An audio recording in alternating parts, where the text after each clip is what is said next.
उसको माया अरूसँग कसरी म दाच्न सक्छु।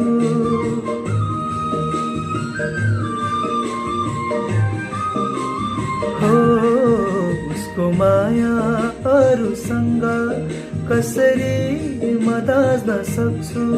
कसैसँग रम्दिनमा बरु एक्लै बाँच्न सक्छु। कसैसँग रम्दिनमा बरु एक्लै बाँच्न सक्छु।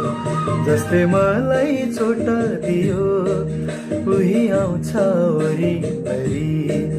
जसले मलाई चोट दियो उही आउँछ वरिपरि। त्यही